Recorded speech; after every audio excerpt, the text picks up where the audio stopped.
It's very sensitive. Small mouse movement. Yeah, this is what. See, for all these A omega values, no, if I go on putting different values, say 2A, 3A, 4A, etc., the value keeps on decreasing. The frequency value. See, one thing you can notice compared to Fourier series, in Fourier transform, frequency scale is continuous. See, for all these frequencies, the value exists. That means to construct this exponential signal, no, you need all these frequency component, almost all. Whereas if you see the compare the same for a periodic signal, the frequency spectrum was discrete. There was F, 2F, 3F, 4F like that, or omega, 2 omega, 3 omega like that. But here, all the frequencies are present. See, it is a continuous scale. That is the specialty of Fourier transform. For a non-periodic signal, to reconstruct using sine and cosine waves, you need all the frequency components. And as the frequency increases, amplitude keeps on decreasing. So this is the total frequency component. At omega is equal to infinity, this value goes to 0, almost 0. See, at omega is equal to infinity, you can see the value of the signal is 0. This value keeps on falling. And the DC value at omega is equal to 0, the DC value is 1 by A. And it is a negative part. This is part of the Euler's formula, because negative frequency, I had discussed about this in my last lecture. Why negative? What is the meaning of negative frequency? It is only a way of indication. Need not worry much about this. You only concentrate on the positive frequencies, and always it is exact replica. That is, it is a mirror image. Always the amplitude spectrum is mirror image, symmetrical about the vertical axis. Whatever shape here in the positive frequency, same shape will be there in the negative frequency. And you don't have to give much importance for this. It's a way of representation of the signal. So give only importance for the positive part. So as the frequency increases, amplitude keeps on decreasing. And also you can, one more thing you have to notice, frequency scale is continuous, unlike the Fourier series. Why it is like this, I'll explain in some future class. Okay, now next phase. So once again, phase spectra equation is angle x j omega is minus of tan inverse omega by A. Put different value of omega in terms of A and trying to find the angle. When you put omega is equal to 0, the DC frequency has to be 0 always, therefore obviously it is 0. See, if I put omega is equal to 0, tan inverse of 0 by A, that is tan inverse of 0 is 0 degree. Of course, DC component doesn't have any phase angle, always 0 degree. Then if you put omega is equal to A, that is the phase angle of the component, phase angle of the frequency component of frequency omega is equal to A is minus 45 degree. You may ask, what about in between values 0 to A? Yeah, there are so many values because it's a continuous function. No, I am taking only some samples. Actually speaking, frequency scale is continuous, 0 to up to some large frequency. All the frequencies are present. I'm taking only samples. Say in terms of A, I'm writing at omega is equal to A, the angle falls to minus 45 degree. The angle becomes negative.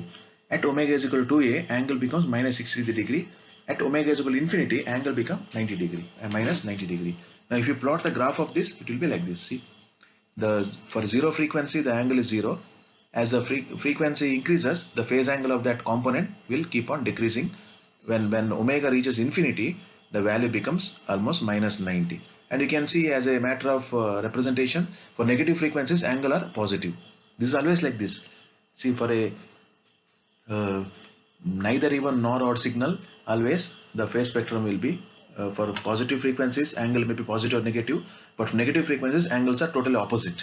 So they are antisymmetric. Whereas amplitude spectrum is always symmetric about the vertical axis. And phase spectra is anti-symmetric. Remember this always. So you don't have to give much importance for these positive angles for negative frequencies, because they are nothing but these angles once again redrawn for negative frequencies. So these are all the components. These are all for frequency component and their respective phase angles. All the sine waves, sine, cosine, complex frequency and its phase. That is, you are getting both the amplitude information and phase information of the spectrum of the given signal. Now next problem. Okay, rectangular pulse. For the rectangular pulse, find the spectrum, draw the spectrum. It is very interesting problem, because this kind of pulse we normally have in almost all your signal processing and communication applications. You always see a square pulse, which is non-periodic signal, because it doesn't repeat. It is 1, the value is 1 between time minus t and plus t. For t greater than capital T, it is 0. for t less than minus capital T, it is 0. And its period, if I want to find the period is infinity. Time period is infinity, because I don't know where it ends. It may end at infinity and again it may start like this. So I don't know where it ends. As far the graph is concerned, this may end at infinity. Therefore, time period is infinity. Don't confuse this capital T and this capital T. This capital T is reserved for time period. For a non-periodic signal, always time period is infinity. Therefore, frequency is, for a non-periodic signal, frequency is 1 by t, no? 1 by infinity, it is 0. It's equal to 0. For all non-periodic signal, frequency is therefore taken as 0. It is non-repeating signal because time period is infinity. So this is actually the basics. Okay, now let us try to find the spectrum of this square pulse, which is even square pulse. Even square pulse. Let us see what are the steps involved.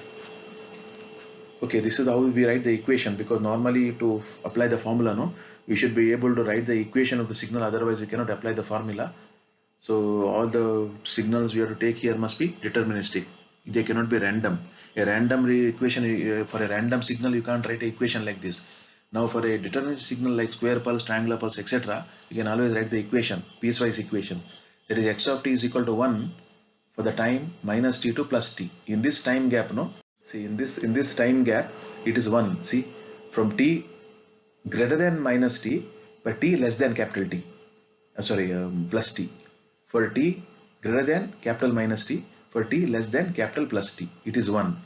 Otherwise it is 0. For all other values other than this, it is 0. That's the way we write the equation. X of t is equal to 1 for this range, x of 0 otherwise. Now let us apply this formula. Let us use this equation in the formula to find the Fourier transform. The Fourier transform formula is well known. It is already known to you. This is what. Now here integration limit, because we can see for t greater than plus t and less than minus t, because the signal value is 0. Now integration limit will be minus t to plus t, and value of x of t is 1. This will be 1 and this will be minus t to plus t. That's what I'm going to get next. See, in the place of x of t write 1 and the limit of that value is minus t to plus t, because outside the limit anyway integration becomes 0, because signal itself is 0, no, whole thing becomes 0. Now if you simplify this, what you get is this. If you apply the limits of t and minus t, you'll get this. Now, okay, it's very interesting now. See, the minus sign is there, no? I'm taking inside so that they'll get swapped. This is what happens. They'll get swapped. This equation, this is incomplete, no? This equation becomes, numerator is e power of, I'll write it here.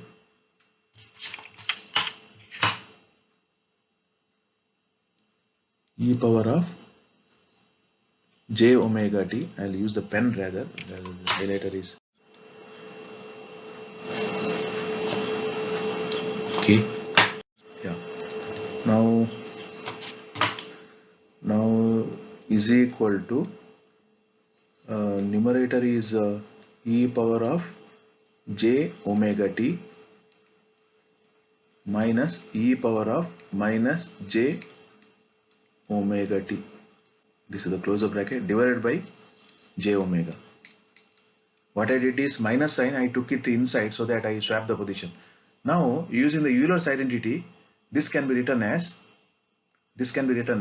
I can write like this. See, 2 into, I can write like this. I'll write here itself. 2 in, I can write here also. I can write 2. 2 into, so this is nothing but 2 by omega. I'm sorry. Yeah, this equation already present here. See, 2 by omega into sine of omega t. Because sine of omega t, no, from the Euler's identity, sine of omega t is this. This is sine of omega t. This much. So this 2 is sorry, I made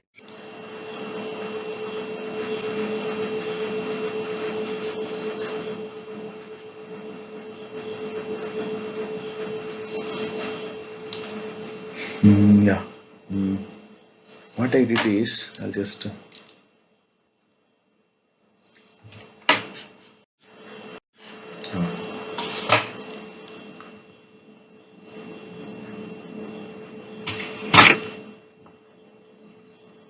is equal equal to e power of j omega t minus e power of minus j omega t divided by j omega is there now. I'll write 2 here, 2 here because they'll cancel out now. So now I am going to take this much as sin omega t. See, sin omega t. By Euler's formula, e power of j omega t minus e power of minus j omega t by 2j e sin omega t. Then what remains is 2 by omega. See, 2 by omega. So this is a very special function. This is called as, basically, this is called as 2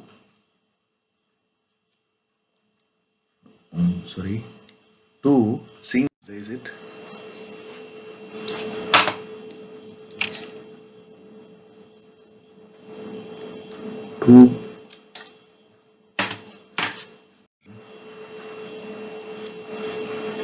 2 sinc omega.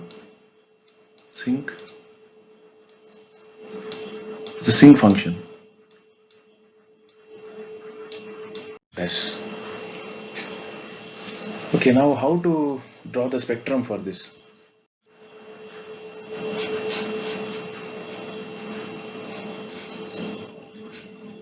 I'll rub this.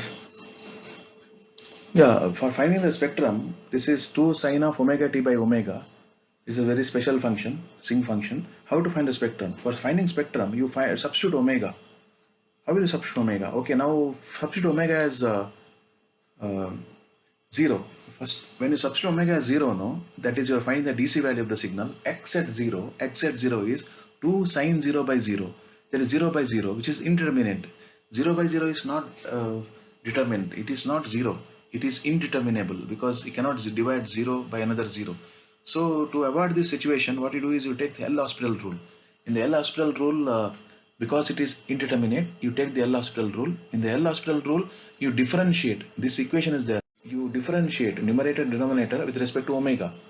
That is d by d omega of numerator divided by d omega of omega. You do that. When you do apply the L'Hospital rule, when you differentiate numerator and denominator with respect to omega, what you get is d omega by d omega is 1, no? Therefore, denominator become 1. Numerator is, when you differentiate 2 sine omega t with respect to omega, t is a constant, it comes outside, 2t sine omega t. In this, now you put t omega is equal to 0. This is how we can overcome this indeterminate situation. Otherwise, directly if you apply omega is equal to 0, this will have 0 by 0 form, cannot be determined. Therefore, this L'Hospital rule comes to our help in such ratios. You take the differentiation of that ratio, then apply the omega is equal to 0. Then if you do that, sine 0 is 1. Therefore, overall value is 2t. So DC value of the signal is 2t. At omega, therefore at omega is equal to 0, x of 0 is 2t. Then other, okay, you put omega is equal to pi by t. When you put omega is equal to pi by t, because you can see in the numerator sin pi by t into t cancels, sin pi is 0, so whole thing becomes 0. 0 by anything is 0. So if you put omega is equal to 3 pi by 2t, now because sine function, no, I am writing angle here, 2t, then you'll get minus 0.424t. Like that, if you put omega is equal to 2 pi by t, then you'll get again 0. Now if you put omega is equal to infinity, then overall value will be 0 and the spectrum will be plotted like this. This is the spectrum. For a square pulse, this is the spectrum. It is a very special function. It is not sine wave. It is not neither of the two. It actually, you can see it starts from maximum, then decreases to 0 at omega is equal to pi by t. Then again become negative maximum. Negative maximum is this. This is the negative maximum value. That is at, this happens at omega is equal to 3 pi by 2t. At omega is equal to 3 pi by 2t, you'll get the negative maximum. At this value again becomes 0 at omega is equal to 2 pi by t. At 2 pi by t, at 2 pi divided by t, this value again becomes 0. Again 3 pi by t, it is 0. 2.5 pi by t, it will be positive maximum, like that. It keeps on changing. At 3 pi by t, it is 0 again. 4 pi by t, 0, like that. See, as frequency increases, amplitude keeps on decreasing because denominator is there, no? Denominator, numerator oscillates between plus 1 and minus 1. The value oscillates between plus and minus 1, but denominator, because it increases as the increasing frequency, the overall amplitude keeps on decreasing, so it falls and falls. So this graph is not correctly plotted here. Actual graph will be something like this. It keeps on reducing in value, then finally it vanishes. This is called as a sinc function. A sinc function is similar to cosine wave, but decreasing amplitude. Amplitude keeps on decreasing. At omega is equal to infinity, amplitude will be 0. So this is a spectrum of a square pulse. If square pulse is there, then its spectrum is like this. So see, this is the square pulse, x of t, spectrum is like this. And square pulse I call time domain signal, spectrum I call frequency domain representation of the time domain signal. So this is how we can use Fourier transform to find the spectrum of a square pulse. That means to construct this square pulse, you need to add all these frequencies, 0 to nearly large frequency up to infinity, slightly less than infinity. You have to keep on adding all the frequencies with the decreasing amplitude and change of phase at some instance. So this is what exactly happens in terms of Fourier transform. Okay, now suppose if the spectrum is a square pulse, in the place of signal being a square pulse, suppose if spectrum is square pulse. So actually what will be the time domain signal? What will be the time domain signal? So you can use duality theorem here. That is, when the spectrum is square pulse, what will be the time domain signal? Let us now in the solution, I will not use duality theorem. You can use the duality theorem, you will get the same solution what I am going to get in this step. In I am following the regular step. Now what is given is find the time domain signal. Find the time domain signal corresponding to spectrum. So this is what the spectrum given here. Spectrum given here. That is, this spectrum has got frequencies 0 to W. All frequencies are same magnitude 1. And for frequency more than W, component suddenly becomes 0. This is a very special case. It is a low pass signal actually, low pass spectrum, because there is a DC value and as well as low frequency values all are having this amplitude same 1 up to omega, or W. After W, suddenly the component disappears. That means it's a low pass signal. For this, what is the time domain signal? That is, what is the inverse Fourier transform of this? So now you have to use the tool of inverse Fourier transform. That is nothing but analysis equation. Analysis equation you have to make use of to get back the time domain signal. So this is the spectrum given. This is the spectrum. You have to find the time domain signal. Now if you use the duality theorem, no. Previously when the square pulse was time domain signal, you got sinc function of the spectrum, no. Now if you use the duality theorem, if square pulse is a spectrum, then time domain signal will be sinc function. That's what you're going to find now. The time domain signal you're going to get now will be a sinc function. Sinc function in time, because using duality theorem, that's what we can conclude. But I'm not using duality theorem now. I'll be using it in some other problem. I'll be using now conventional basic principle of Fourier transform or inverse Fourier transform formula. Now I have to use the inverse Fourier transform formula. Therefore, I'll first define x j omega is equal to 1 for omega greater than minus w, less than plus w, otherwise 0, because that is how I describe the equation in frequency domain. Then I'll apply the formula. As I told you, I'll be using analysis formula because I want to get back the signal x of t compared to previous case. Now it is a time domain signal that is required. Therefore, I'm using this formula. In the place of x j omega, I'm going to substitute this. That is, this signal is defined only for minus w to plus w, and the value is 1. So I'm putting here and I'm simplifying that. What I'm getting is a sinc function. See, I'm getting a sinc function. Time domain is sinc function. Sine of omega t by pi t. It is sinc in t. Sinc t it is, amplitude 1. So if I plot the graph, this graph will be like this. See, this is what I'm going to get. That is, if the time domain signal is sinc function, then its Fourier transform is pulse. If time domain signal is sinc function, Fourier transform is pulse. Or if the Fourier transform is pulse, then time domain signal is sinc function. So in the previous case, what we got? When the time domain signal was pulse, we got the sinc function as a Fourier transform. Just the converse of each other. When time domain signal was square pulse, Fourier transform was sinc function. Now in this problem, when time domain signal is sinc function, Fourier transform is a pulse, square pulse. So they are converse of one another. So that is how duality property of the Fourier transform exists. Now next problem. Now in this case it is a falling exponential. Evaluate the Fourier series. Evaluate the Fourier transform. Sorry, not Fourier series. It is a non-periodic signal. No, no question of Fourier series now. All will be solving will be Fourier transform. Evaluate Fourier transform for the given signal x of t e power of minus 3t into u of t minus 1. So it is also a falling exponential at a falling rate of 3. So it falls and signal starts at 1, x is equal to 1, sorry, t is equal to 1. Unless the first problem we solved, in this case the falling exponential starts at t is equal to 1. It is actually multiplied by the u of t minus 1, no? That means starts at 1. The limits of integration will be therefore 1 to infinity, not 0 to infinity, 1 to infinity. Find the expression for magnitude and phase spectra. Let us see what are the steps to follow. So this is what, all these things are self-explanatory. Please go through the steps. Now next thing is finding the magnitude spectrum.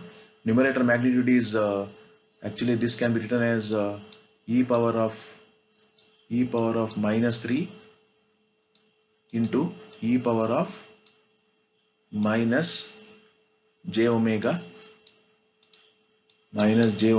divided by 3 plus j omega. Therefore numerator magnitude is e power of minus 3, because it is this is the phase factor, no? Therefore whatever before phase factor is magnitude, e power of minus 3.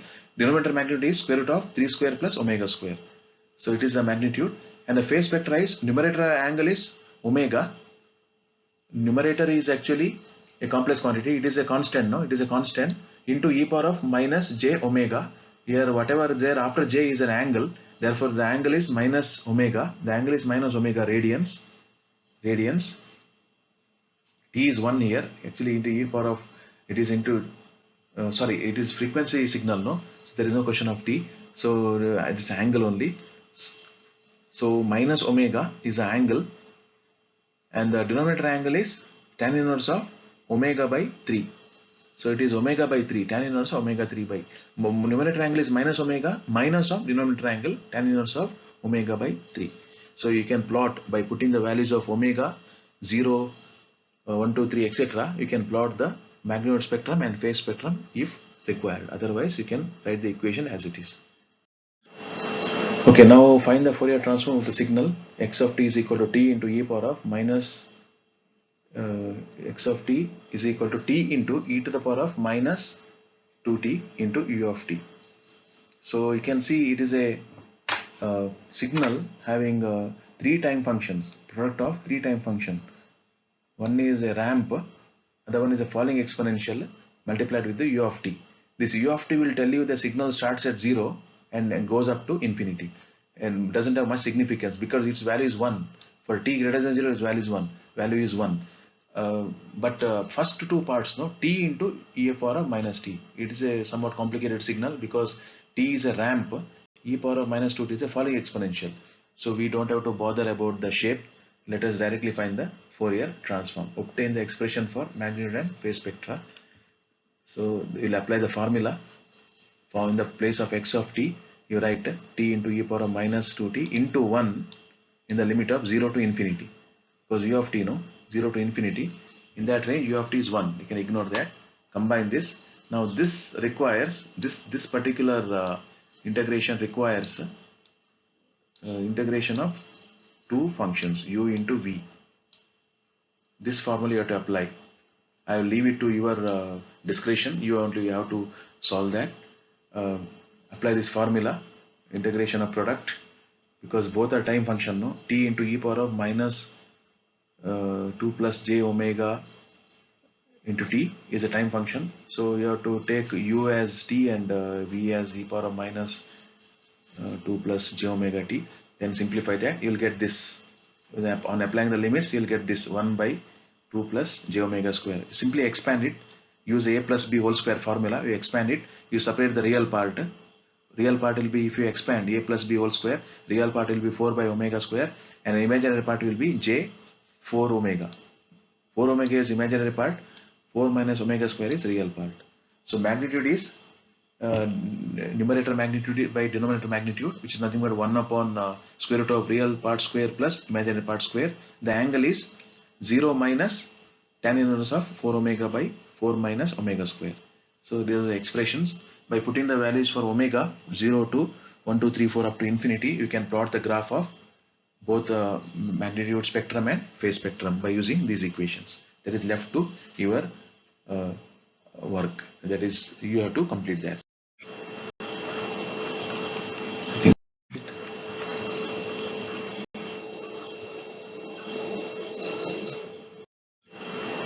Okay, I didn't solve that. I think that I missed it.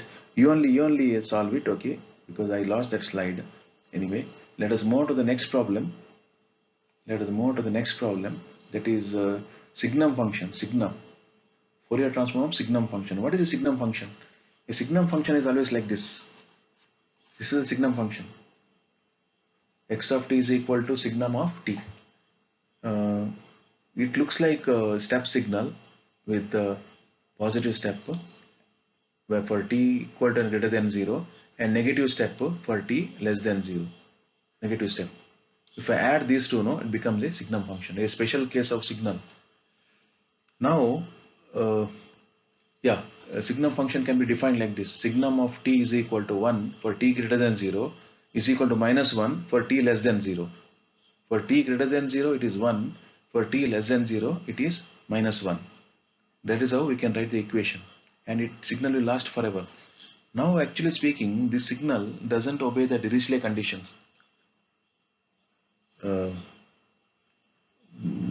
If you take overall signal, it will obey. But if you take one-sided signal, it doesn't obey. Okay, let us assume that it has got what are the Dirichlet conditions?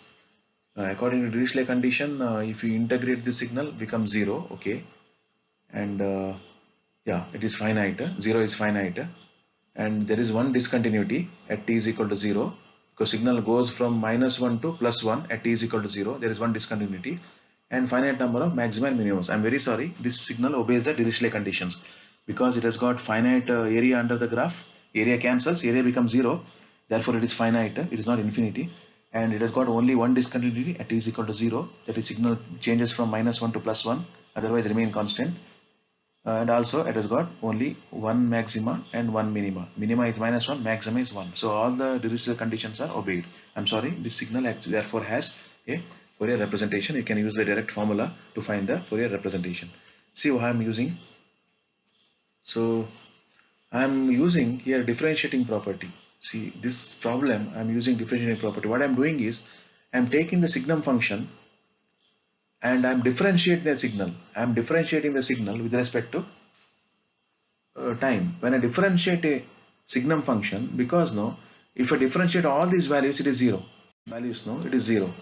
If you differentiate all the value for t greater than 0, then also it is 0 because it is a constant. If you differentiate a constant, it is 0. Only at t is equal to 0, there is a sudden jump. Signal jumps from 0, minus 1 to plus 1. Therefore, there exists only one impulse. Because if I differentiate a step signal, I'll get impulse. And impulse value is 2. Because signal changes from minus 1 to plus 1, Therefore, the impulse value is 2 delta t. If I differentiate a signum function, the resulting signal is 2 delta t. If I differentiate the delta function, signum function, I'm getting 2 delta t. Then taking Fourier transform on both sides. I'll take the Fourier transform on both sides, left hand side as well as right hand side. So by applying Fourier transform property, if x of t has Fourier transform x of j omega, then d by dt of x of t, d by dt x of t, d by dt x of t has the Fourier transform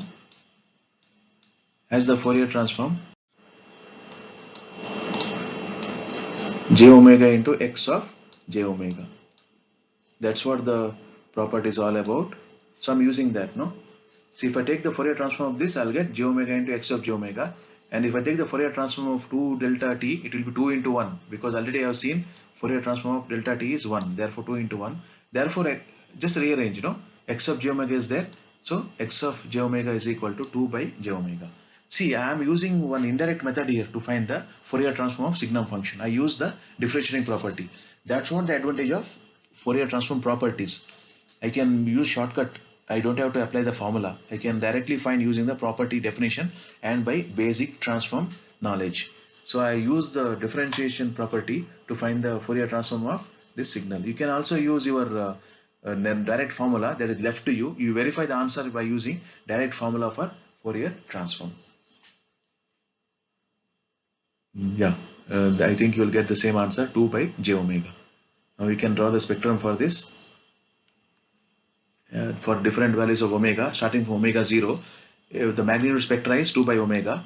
If I take the magnitude spectrum, it will be 2 by omega, because 0 plus omega, j omega, no, its magnitude is omega, so 2 by omega.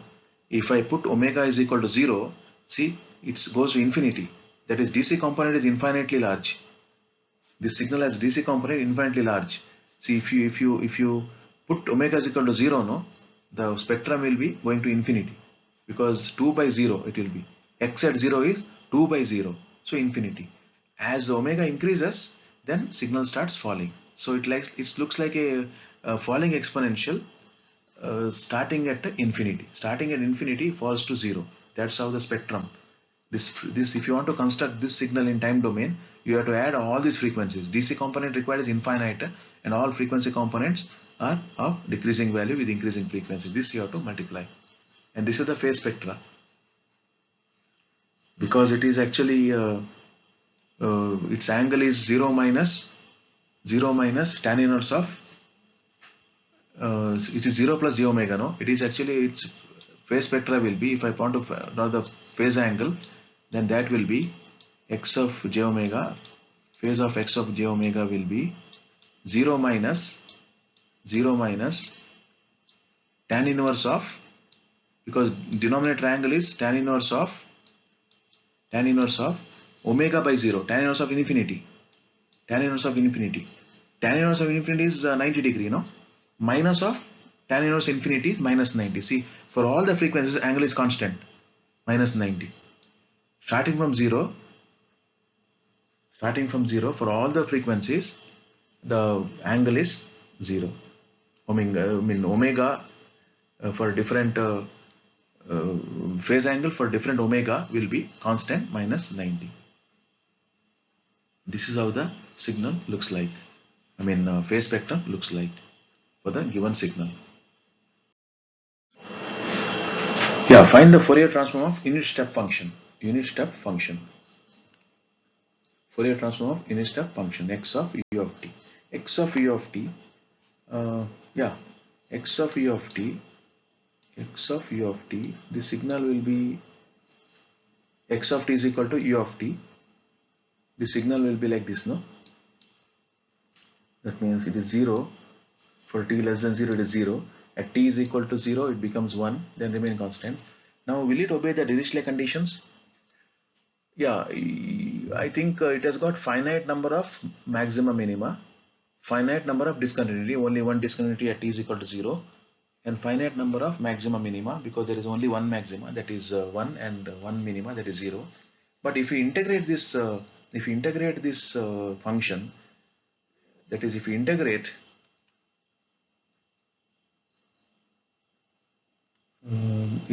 this function, its area is infinite, no? If you integrate the whole function, area becomes infinite, which means that Dirichlet condition is not satisfied. Therefore, we cannot apply the normal formula to find the Fourier transform. You have to use some indirect method, because one of the Dirichlet condition is not satisfied, means for normal formula cannot be used, because this is not integrable. If you integrate from 0 to infinity, the whole overall area is infinite. Therefore, let us use the indirect method. Signum function. Now what I am doing is I am writing signum function. So, I can always write signum function like this: 2 into u of t minus 1. That is if I have 2 in u of t, that is 2 into u of t, 2 into u of t, in that if I subtract minus 1, in that if I subtract uh, minus 1, that is if I subtract 1, then what I get is a signum function. If I subtract 1, what I get is signum function, like this. So I can always represent a step function using signum function. Like signum function is nothing but 2 into u of t minus 1. So here I can write u of t is equal to half plus half signum t.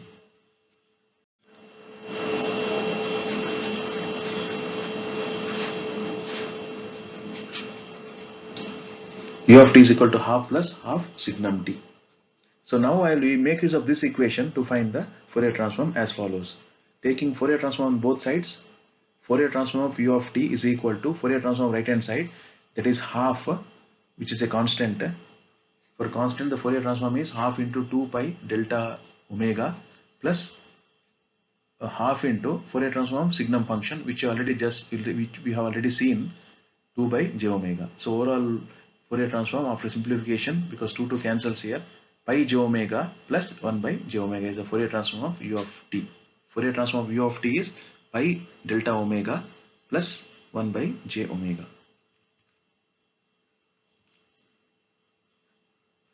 Find the Fourier transform of the signal x of t shown below using the differentiation property. Already you have found this now. By using the normal method, we have found the Fourier transform of pulse, square pulse, rectangular pulse. Now let us use another method to find the Fourier transform. We'll get the same answer. You know, Fourier transform of a square pulse is a signum function. Same signum function you are going to get, but this time we are going to use the time differentiation property. See how to find the Fourier transform. See, now this is the signal x of t. Now for time differentiation property, I have to differentiate the signal, no, d by dt of x of t. If I differentiate the signal, no, what I'm going to get is two impulses, because the signal is either 0 or constant in most of the time. For t less than minus t it is 0. For t greater than t it is 0. For t in between minus t and plus t it is 1. Correct. Only at t is equal to minus t and t is equal to plus t, the value changes. That means if I differentiate this, there will be one positive impulse at t is equal to minus t, and there is one negative impulse, because signal goes from 1 to 0, negative, no, therefore there is a negative impulse here. There is a negative impulse, sorry, this straight line, negative impulse. One positive impulse at minus t, a negative impulse at plus t. So let us see, this is what we are going to get. So delta t plus t, delta t minus t, that's differentiation of square pulse. Therefore, d by dt of x of t is delta t plus t minus delta t minus t. Now I am using the differential property. I'll apply the Fourier transform on both sides. If I use that, I'll get Fourier transform of each part is this. Then I'm getting x of j omega. I'm finding Fourier transform. So it is a sinc function. Already we have seen that. Correct. Yeah, now find the Fourier transform of signal x of t shown below using the time differentiation property. This signal is a rectangular pulse, non-periodic. Therefore, Fourier transform you have to find. All the Dirichlet conditions are obeyed by the signal. Therefore, Fourier transform can be found using the normal formula or also by differentiation property. In the problem they have said that you have to use the differentiation property. Therefore, let us make use of it. If you want one, see, this is what happens actually in this from differentiation property, x of t x j omega, then d by dt of x of t is j omega x of t. What you have done is you have taken the signal first you have taken the signal, then differentiate that. Now when you differentiate a ramp signal, no, this is actually t, correct, t. If you differentiate ramp signal, d by dt of t, you'll get 1 constant, isn't it? D by dt of t is 1. So it is 1, therefore it is 1. From minus to 2 to 0, it is 1, because when you differentiate a ramp signal, you will get a constant. When you differentiate a negative ramp, you will get a negative constant, because this is minus t. This signal varies like a minus t from 0 to 2. If you differentiate with respect to t, you will get minus 1. See, minus 1. So d by dt of x of t is a square pulse with a positive amplitude when the ramp is positive, a negative amplitude when the ramp is negative. Now d by dt, now what I'm going to do is I'm once again differentiating this. If I further differentiate this, I'll get d square by dt square of x of t. If I differentiate the signal further, wherever there is a change, because it is a square signal, no? Most of the time square signal is constant, because it is constant from 0 to minus 2, minus 2 to plus 2, it is constant. It is actually 1 and minus 1. From minus infinity to 2, from minus infinity to minus 2, it is 0. From minus 2 to 0, it is 1. From 0 to 2, it is minus 1. From t is equal to 2 to infinity, it is 0. Therefore, if you differentiate, no, almost everywhere it is 0 except at the edge. Here it goes from low value to high value, no? So there is a positive ramp, positive impulse, and differentiation is 0 here everywhere. So here signal goes from 1 to minus 1, no? Amplitude is 2. Here amplitude is 1, therefore I'll get delta t plus 2. Here amplitude is 2, isn't it? Therefore I'm getting minus 2 into delta t. Minus because amplitude is 2. 1 to minus 1 means total amplitude is 2. And it is negative going, no? Negative going. Therefore I'm getting minus 2 delta t. And once again here signal is positive going. The signal is positive going. I should get a positive ramp at delta t minus 2. I had an original signal triangular pulse. I differentiated, I got the square pulse of different amplitude. Then once again differentiated, I got d by dt square x of t as an impulse. Now same thing I'm doing here. I took x of t, its Fourier transform is x of j omega. I took d by dt of x of t, its Fourier transform is j omega x j omega. Once again I differentiated this, so I am getting, once again differentiation property I am applying, d square by dt square of x of t is equal to j omega square x of j omega. For this x, d square by dt square x of t, I am writing the equation from this. For this I am going to apply the Fourier transform by parts. Because of linearity property I can apply by parts. What I am getting is j omega square x j omega is equal to Fourier transform all this is all this. Then therefore x of j omega is, bring this j omega square down and simplify that, you will get because j omega whole square means j square will be minus 1, no? Because of minus 1 all the position changes. Plus becomes minus, minus become plus. Therefore it becomes like this: 2 minus e power of j 2 omega minus e power of minus j 2 omega by omega square. This is the spectrum of the triangular pulse. The triangular pulse, its spectrum is, its Fourier transform is like this by using the differentiation property. I can use the normal formula also, but because problem asked to use differentiation property, I use that to get the Fourier transform of triangular pulse. We solved only some problems. There are many problems there lined up.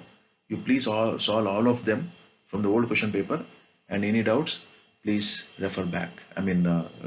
Call me, and I'm ready to clear all your doubts.